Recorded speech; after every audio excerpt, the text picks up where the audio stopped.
My name's Walter Jackson. I'm from South Africa and we immigrated to Orlando 2 years ago. As South Africans, we love being outside. We love being active we've got two boys, they're 10 and 8.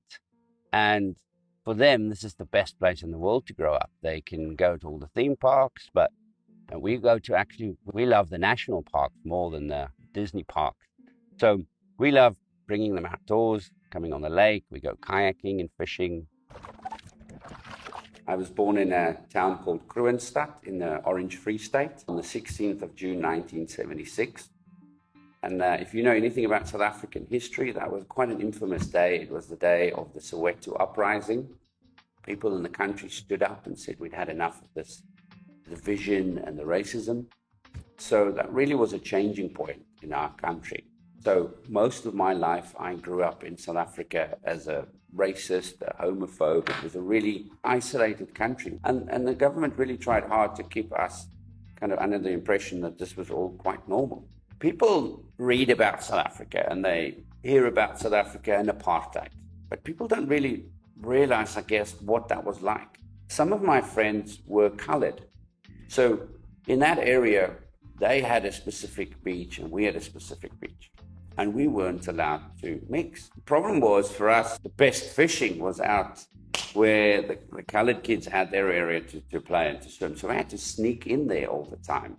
And if we got caught there, you were given a hiding. And if the colored kids came into the white beach, they were given a hiding. So we had to hide the fact that we're friends. But when you look back at it now, it was such a cruel and just completely reckless system to impose on people.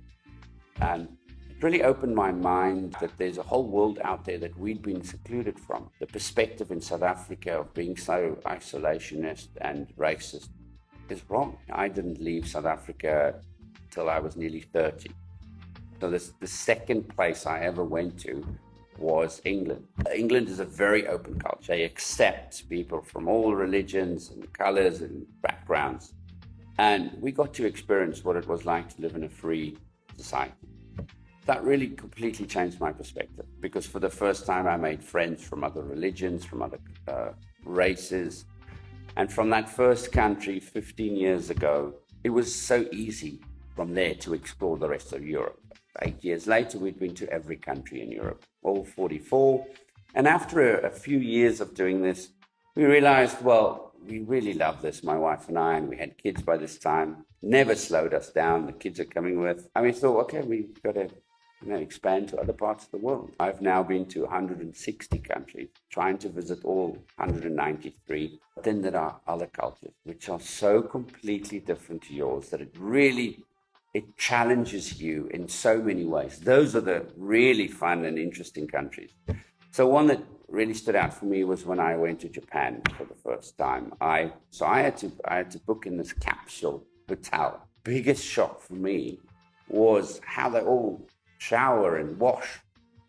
So there's one communal bath, but you can't just get in. You have to go wash first, and everybody walks in there bathed naked. Now that's very, very distant removal from our culture. I had to go wash myself on a plastic chair where everybody could see me, and I've never felt so self-aware in my life.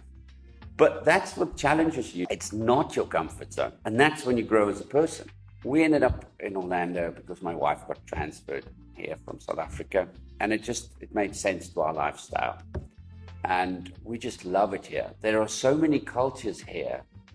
So many people have moved here from all over the world to make this their home that we don't feel alienated or isolated as immigrants. We live in Orlando, we still have made friends from all over the world. For next year, we have a big one planned. We are downsizing, we're giving up our bricks and sticks. We're moving into an RV full time, and we're going to visit every state in the US.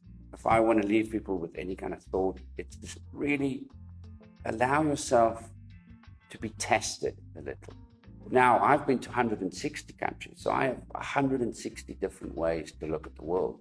What people talk about when they say travel broadens your mind. It really gives you a different perspective of looking at things. And that's what we want to teach our kids, because education is the way you change the world.